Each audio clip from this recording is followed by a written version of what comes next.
This is Zodiac Sports, and we're going to discuss UFC 303. And nobody's happy about Conor dropping out. What are your thoughts first, Craig? Nah, I thought that was a total disappointment because everybody's been looking to see Conor. It's been a minute since that boy last showed his face, and I just wish, first of all, they just came clean from the rip if there was a legitimate excuse or not. But no matter what happens, it taints the whole situation. Well, for me, I don't trust him one bit. He was seen partying, and we're closing in. This is my main concern about all cards is fighters dropping out the month of the fight. I mean, there should be some type of stipulation in the contract of what you can and cannot do before the fight comes, because it's getting to a point where you can't even plan an event around a UFC fight. You can't plan a party. Look at all the people who had these plans around UFC 303, counting on seeing McGregor fight. Right. And now everything has to change. It's just like what happened in the UFL. UFL just had their championship, and their highest city for attendance is St. Louis.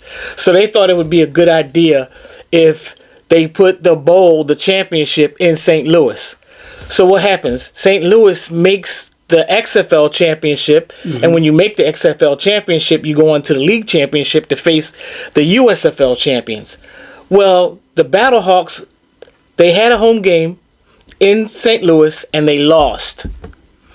So they lost, and that greatly affected the attendance at the championship game between the Stallions and the Brahmas, because the Brahmas eliminated the Battlehawks. So the UFL thought that the Battlehawks were going to make the championship and they were going to have like a sellout crowd. It's the same thing with this UFC fight. Well, right quick to touch on what you're just saying. You understand, that's what they call the old adage of putting all your eggs in one basket. Yeah, you try to make your thing optimum, and if it doesn't pan out, it doesn't pan out. And our first realization of something like this is, what was it, Dave versus whoever, the old Olympics one, where the dude didn't make the Olympics, when they went ahead and tried to do that whole thing. They was making commercials and everything, and the one dude didn't make the Olympics, so that blew the whole thing. Yeah, they blew the whole thing. Yeah, but then they still tried to go ahead and say, oh, sorry about that, Dave, or whoever it was, and and then they still tried to play it off it a little bit. But so once you do that, you roll the dice, and if it doesn't work out, then you're just kind of screwed. Well, just to cap off that UFL, situation, last year, the XFL had, because this is the year they merged, the USFL and the XFL. Last year, the XFL had the championship in San Antonio. Okay. Because San Antonio, they lead the league second in attendance. So they thought that They shot themselves in the foot again. So it's like the Brahmas didn't make the championship when it was in San Antonio, right? So then they move it to St. Louis the following year, and then the Battlehawks don't make it to the championship. They made it to the conference championship. They didn't make it to the league championship. Well, if you look at it that way, sorry to drop, but if you look at it that way, look what happened where no home team has ever played in the Super Bowl, and then you get it 2 years in a row. Yeah. You know what I mean? After all those 50-some-odd years, and then boom, boom. So it's just weird like that. Yeah, it's just, I'm really, now look, I was about to say before I interrupted myself, I wouldn't put it past Conor that he injured, because if he was already injured when he, pulled out of the press conference, they would have just said up front what it was. But they took, what has it been, 2 weeks or a week and a half? Yeah, it's been. Yeah, they took like 2 weeks to say finally what it is. I wouldn't put it past him that he injured, that he said, I got to get out of this situation. And he's like, what can I do? What can I do? He probably purposely hurt his pinky toe. He probably purposely did it to make an excuse to get out of it. And I've heard fighters talk about how they get cold feet and they want to back out and they want to find a reason to pull out, but they don't really have one.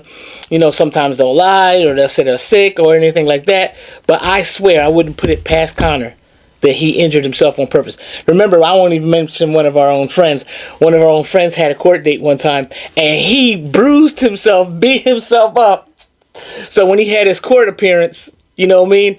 There'd be more understanding on his side of his explanation of what was happening. People are manipulative, and Conor usually gets in trouble. Like, he usually gets himself in some type of legal trouble, so he won't be eligible to fight. But everybody knows he's trying to turn a new leaf on how he behaves in public and all that kind of stuff. So he couldn't use that one. Okay, so with all that being said, what do you think the motive is? So you realistically think he just didn't want to fight? In your heart of hearts? I think that it's sort of like, getting up to go to work. And you'd be like, you know what, I'm going to call out. I mean, he's so spoiled now. He's so spoiled now. And it's no loss to him. It was Chandler's gain, and it's the UFC's gain for his participation. Conor really has nothing to gain out of this other than just for his own respect. You know what I mean? Mm-hmm. So he really has nothing to... And talking about Chandler, he ruined this talking about... Chandler, he's not the type of showman to promote the fight out of drama. He gives lectures, and all he needed to do, he got the fight in the bag. All he needed to do was shut up. He probably finally did get in Conor's head, over Ultimate Fighter drama, and he was just, licking his chops. He couldn't wait to get his chance to get back at Conor, and he talked too much. He should have just been quiet, happy for his red panty day, and just waited for the fight. But no, every time something comes out, he has to clap back in some way or form, and it's not entertaining. It's just too cerebral. It's just too preachy. It's nothing, that you want to click in and see whatever he has to say. Okay, so all right. With all that being said, now that we know what the new card is, yeah. What do you think about the new card? Did we get anything that we can sink our teeth into, or we just still gonna be disgusted by what happened? I tell you what, I would like to see, and it would be surprising if everybody. There's 3 fighters on the 303 card that were on the 300 card. Okay. That's Pereira, Prochazka. They're fighting each other, so that's fair. But then there's Diego Lopez. He fought on the undercard, and he's fighting again. He's fighting Brian Ortega. Brian Ortega can sometimes be one-dimensional, and I don't know that much about Diego Lopez. I've seen him fight, and I never really... You know how... It takes fighters to fight somebody, like for instance, I'm not even going to get into Brian Ortega because I can't remember the name of the fighter who he got his recognition off of. But fighters fight people to get their recognition off of other fighters. Right. Yeah. So like Diego Lopez, I haven't really seen him fight anybody, casually recognized. You know what I mean? But he's respected among the other fighters. But if he wins this card, and there's got to be a split between Pereira and Prochazka because they both fought, 300. So, but like this turnaround is too fast, and it just shows me. It seems like the UFC roster, and I know about scheduling and all that kind of stuff. It just seems kind of shallow of a roster for them to have fighters who were just on the last big event, the last pay-per-view event, to be on 303. That's true, but like I said to you when I talked to you the other day, I think you have to take into consideration a little bit that some of the other fighters were already scheduled to have their fights on upcoming cards, so therefore they could get back at the other guys, and they also wanted to give you some bigger names. Because they already just messed you up with the previous card, what they had done with it. So they're trying to put together as best they can. So I'm not going to totally condemn them. I'm going to give them a slight pass on some of it, and I'm like, all right, I understand that some of the other guys are spoken for. These guys just being fought and having the same length of time of rest and camp and all that, they put them together, so I get it a little bit. Well, this card has the highest amount of dropouts of any card recently, and it all started with Jamal Hill and Khalil Roundtree's fight. Mm-hmm. Roundtree backed up. First of all, if Jamal Hill was already on this card, and now Pereira is stepping up for the main event, why don't they just have a quick rematch? They were both available because Hill ended up making an excuse to get off of this card because he wanted to be on the card with Conor. Right. You know what I mean? But why would he pass up an opportunity to be in the main event?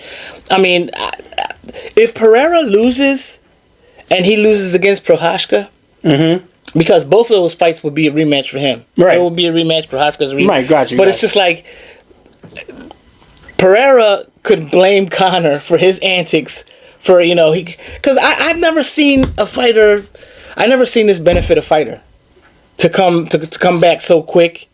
But they didn't really have a hard fight. They didn't have right. You know what I mean? So, but it works in this case. It works both ways. So both of them can't use that excuse. I mean, it's just an already built-in excuse for whoever loses. They're gonna say, "Oh yeah, well Conor did this to us, so that's why I lost." Yeah, well, you know what? The wear and tear. Like, you may feel fine, but they shouldn't be eligible to fight. Well, I think just fought on 3-on-3. They should. Yeah, but no, they have a legitimate window. What's the window? Is it 90, 120? I forget what the window is. They have a built-in window. Might even be 60. I can't remember what it was. They have a built-in window, and then they go beyond that point. And then once that, then if you're good to go, you're technically eligible. So that's how they have it. If some fighters get really hurt, they put them on a suspension. Right. Yeah. Now, what's our boy's name again? He just got knocked out. Like the last fight night. Okay, wait. Let me see. Let me go this way. All right, Chimaev Whitaker. What'd you think of that card? Because Whitaker, did you see that fight? We were just talking. We didn't see the main event together. Nah, but we see earlier. Yeah, he put him away pretty easily, and everybody thinks Whitaker is back. And Whitaker is kind of reminding me of Poirier. When he fought that easy fight, and that got him in the position to get that next fight, and then he was back to square one, kind of. Yeah. And I don't know if Whitaker really is as back as they think he is, and you can feel, you can get a fight like that and get your confidence back, but that division has gotten so crowded with top talent that I don't even think Izzy is gonna do that great. I mean, I'm scared for Izzy fighting Duplessis because he's got to fight him next, and then you got so many sharks in that division. You got Whitaker, you got Strickland, you got Duplessis, and then and Adesanya himself. You got a lot. You got a lot in that division. That division is stacked. Well, the division is it's getting better. It's like they was feeding on themselves, and now somebody's got to keep going. But then it also could be like a round robin type thing too, and also where somebody else can defeat somebody else, but you can't defeat them. Yeah. So sometimes it can work around that way where that's it goes the Ali Frazier Foreman. Yeah, one of those type things. That's what that and is. I'm gonna get the belt back because I'm gonna get it from dude. Yeah. I mean, that we see that all the time in sports. That's why they play the game. Yeah, you tell me. But what about Gastelum coming back? Gastelum won his fight, but he didn't make weight. He missed weight. Oh, did he? I didn't realize that. He missed weight terribly. He didn't even care. Too many Krispy Kremes. And a lot of fighters are annoyed with that. Because you do it. First of all, I don't even like having to make weight because you weigh in and you make weight. But you don't have to sustain that weight till fight night. You don't. It's like, what's the point of making the weight? Somebody please explain that to me. Why is it significant to make the weight but not be that weight? My whole thing is the range should be a little bigger so you can fall off like that. You know what I mean? No, explain. No, I'm just saying, I forget what the classification on the weight classes is, like as far as is it 10 pounds, 5 pounds, 4 pounds, okay. You know what I mean? A little more leeway to that, because when people miss weight, they're missing weight by like, what do you want to say, a pound, half a pound? When you miss weight, you actually come out with the advantage. You know what I mean? What was it, the last fight, the last boxing match, he missed weight. It was a title fight. I don't remember. Okay, well, the title fight, shame on us for not remembering his name right now, but there was a title fight, and he wasn't eligible to win the belt because he missed weight. Oh, yeah, I do remember that. Yeah, I can't, but I don't remember. He wasn't eligible to win the belt because he missed weight, and he didn't even care about that. Why do you do that to yourself? I mean, of course, Gastelum was in a situation where it wasn't even a belt, a belt wasn't on the line, but why would you do that to yourself? That's what you're fighting for. You're fighting for a championship, and then you don't make weight and you sabotage yourself, and he's like, oh, I don't care as long as I win. I mean, so that's like going to work and not caring if you get paid. I mean, of course you're going to get paid. You know, this fighter's going to get paid, but I'm just like, you're there for the bag. So if you miss weight, that's just not. Sports is about health ethics, and like if you don't even care about your own fitness, and you're a professional athlete, what's the message you're sending? You know. Yeah, I agree with that. So anyway, all right. Now that we basically understand what we got, let's go through the card right quick, and for the one that's actually going to happen. Okay. And let's see where we at. So that's 303. Let's start with the main card there. The main card, we got Pereira and Prochazka. What's your thoughts? If it looks like Pereira's like he's on his game right now. Like I really didn't like the way that fight ended. Oh yeah, with Hill. No, I mean I don't like that. I don't either way. Matter of fact, I don't like the way both. Now that you said that, both fights ended with him. The last two fights because we already know about the Osborne with the interruption, and then what's the name was still kind of alive for Hostas when he went down. Okay, yeah. And he was still coherent. You got to give him one or two more chances when you're going on the title fight or whatever. Well, Prochazka said himself. He said I was out. Yeah, I know, but I'm looking at it visually. Yeah, he was. Yeah, that's cool to admit that, but when I'm looking at it, when you look at it, you're like, come on, man. We just had a fight recently where everybody in the whole audience, the crowd, thought that the ref stopped it a little too prematurely, and that does happen sometimes. But I don't know why anybody, Pereira has hands. Why stand up there with him? I hate bricks. I hate the grappling myself. Right. If I'm in there, I'm not going to give him his advantage. Nah, you know what I mean? And Prochazka can wrestle, so that's what he should go for. He should tire him out. He should wrestle him. I hate when they press him against the cage, that kind of stuff. I prefer, when that gets broken up, but like they're letting them, go through that process longer now. It's not really entertaining to watch, but I think Pereira, since he just fought, that's a hard one to call. They both just fought. Pereira didn't take much damage.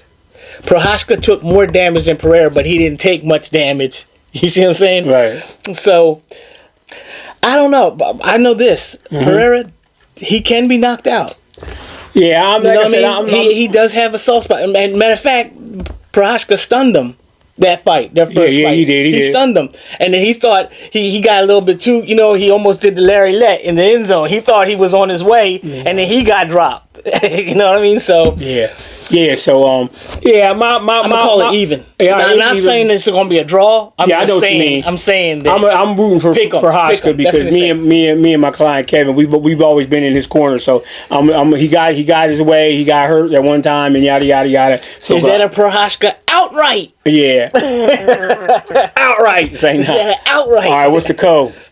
The code is Ortega Lopez. We were just talking. Yeah, we just talked about that. And Ortega, luckily, because I believe he's coming off a good performance. If I'm correct, I think the last fight he finally showed himself back. They both are too. Because like you said, though, I don't know much about Diego too much, but I followed Ortega, through his trials and tribulations, getting to where he's got. So we'll see how that pans out. That could be an interesting fight. Lopez is 24-6. I don't know who those 6 came by. And usually when you get those, like 2 or 3 of those might be by the way. Now Ortega's 3 losses are against legitimate better people. fighters. Yeah, that we know. Yes. Okay, but the way Lopez fights, he can fight kind of relentless. Okay. And I think that he can put it on him if he uses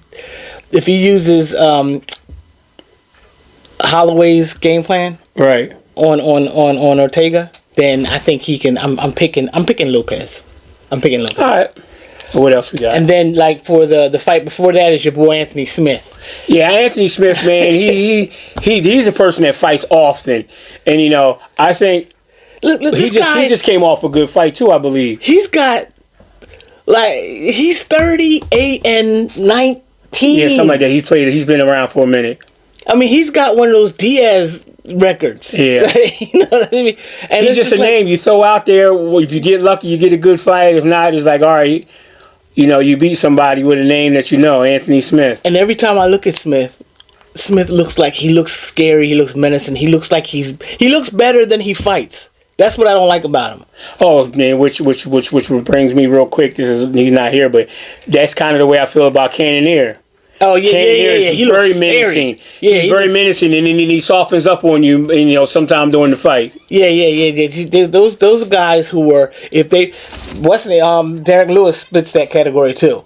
And he used to be the Black Beast. He used to be the Black Beast, but he didn't got too soft. I think, and it's funny because, like you said, Cannonier, he reserves that mystery about himself. He's not somebody who's flashy, talks a lot, or that. He's got that scary, mystery about him. But he's not savage. You know what I mean? If these fighters looked as savage, fought as savage as they looked, it would be really entertaining. But my disappointment about the UFC is that like so many fighters are pulling out now all the time. It's just too often. It's too often, and it's nothing like the era of when Chuck Liddell was champ, the Iceman. When those guys were real men. These guys are divas now. They are divas, but I will say this in their defense, and I'm always standing on this side of the fence, is that it's a combat sport. It's physical. You have to be able to go in there with all your attributes. It's not like football where it's a physical sport, but you can maybe take a play off or do this and that and the other. You got to be on your P's and Q's every single second you're in there. But you're not even taking the wear and tear of a football game. Like a football game lasts for like 3 hours. Yeah, but you're not always involved. What do you mean? Every play, if you're a starter, offense, defense. Okay, and if you call a play where I'm only blocking or I'm only doing this, you got to be getting ready to get punched in the face and kicked in the legs every second you're in there. And if you have a bad foot, and they don't even do it every second. But you know what? I know that because you got the feeling out. We had the Ngannou-Lewis fight where nobody fought. Nobody talk about that. I'm just saying. Yeah, I understand that, but I'm not going to put my name on the line if I'm not 100% healthy. Well, you know what? That's what Conor said, and Conor said he's never going to lose again. And then your boy Askren was like, "Why? Because you ain't fighting." That's a good one. That's a good one. He's like, He said, I would never go into a fight unhealthy, and I will never lose again. And I'm just like, so DC says, there's never a time when fighters are not. Are completely healthy. We you always got some little knick-knack going on. Some parts of the body are more pertinent than others, though. I know that. I'll give it to. That's why. Like the fist, the hand, and all that stuff. That's why I think it was really strategic of Conor. To do the foot joint. To do the foot joint because his style leans on that type of he needs that. Yeah, we'll see going forward whatever comes out. All right, what else we got? That's as far. Does anybody else care about? No, that's not. That's the next fight. Your girl. Oh, that's right. So Ian Gary and Venom Page, your boy Venom. Page. I'm a big Venom Page fan because I used to watch him in the other league with my client Kevin. He put him on to me, and he's good. I like his flashiness because you know me. I'm the Michael Irvin, Deion Sanders. I love the flashiness when you can back it up. If you flashy like Walker used to be, and who's the other light skinned Garada? What's his name with the ponytail? The light skinned dude. Garada or whatever, who's always dancing around the joint and doing the flips and everything. Oh, yeah, I know. And then he don't always win. Yeah, he's always trying to be the flashy mug. He tries too hard. He tries too hard. Yeah. So I don't like those type of dudes. But when you that dude that can go ahead and back it all up, and you have the flashiness and the skills, I'm all in. Okay, well, this is a test for Ian Gary to see if because Venom Page, even though he just started in UFC, he already has a reputation. Right. So, so if Ian Gary can compete with him or put him away or beat him, then, he has a case to want to fight Covington. Because Covington didn't want to fight him. And I don't know why. These guys can... I'm disappointed in Covington. I'm annoyed that these guys can just pass up opportunities and just be inactive for so long. How it is. When you get there, you there. So it's kind of like you pick and choose. You think you bigger than the sport. That's what they do. Like you said, you blame that on Dana, starting with Conor, making Conor blow up that way he was, and now everybody's feeling so entitled to do this, that, and the third. But well, let me say something about Tommy Aspinall because they're trying to push. They're trying to push John Jones to fight Aspinall, and your boy, who just got knocked out. What's his name? Your boy who just got knocked out. They pushed him too fast. And he ends up getting KO'd. There it is. Johnny Walker. Johnny Walker was an interesting prospect before he started losing, and they pushed him too fast. And hurting himself doing You know what I mean? worm. He was beating small fish at the bottom of the lake. You know what I mean? Pushed him up. So Aspinall, he's had 2 convincing wins. Okay. But I don't feel like he's worthy to fight a John Jones. John Jones, he should. Stipe Miocic, he's worthy to fight Jones. And then even Pereira, he's worthy because all he's been beating is champs. Right. Even though he just got in there. You would want to. Jones wants to test himself against those people. They just want a great white hope in Aspinall. So Aspinall goes in there. Say Aspinall, he's gonna end up like Cyril Gane. Cyril Gane. He was so hot and interesting, and now it's just like when you hear his name. You know what I mean? So if I was Aspinall, I wouldn't be so eager for a big fight like this. I would rather have myself be more proven. Kind of like what O'Malley has done. O'Malley has taken his time. He took those easy fights and then he built himself up to those fights that matter. And now we believe him. Now now you can believe Sugar. Yeah, he did his thing. Yeah, he's not just beating easy people. He went the proper route. Yeah, so and I think that's the safe route to preserve your career or whatever, or to really build a legacy. So that's cool. All right, well, go ahead and wrap this up for us, Prolific. Yeah, well, that's it with Zodiac Sports, and we're concerned. We're keeping an eye on 303. Oh, and I forgot to add that the Chandler McGregor fight has been rescheduled for August. Oh, it has? August 29th. Okay, you heard it there. So it's August 29th, unless it gets changed again. But everybody saw that joint. Everybody seen that joint was like, Everybody's still everybody's still sour over what just happened, so nobody really feels like that's real news. Right. But Conor showed up on the Bellator event, and he put himself out there to explain what was going on, which I don't believe. And even though you see the bruise and everything like that, I don't believe his reasonings, because it's, like I said, really suspicious for how long it took for all that to come out. But yeah, so we'll be back after 303. And that's it for this episode. Zodiac Sports with the Prolific and Black Manta. Out.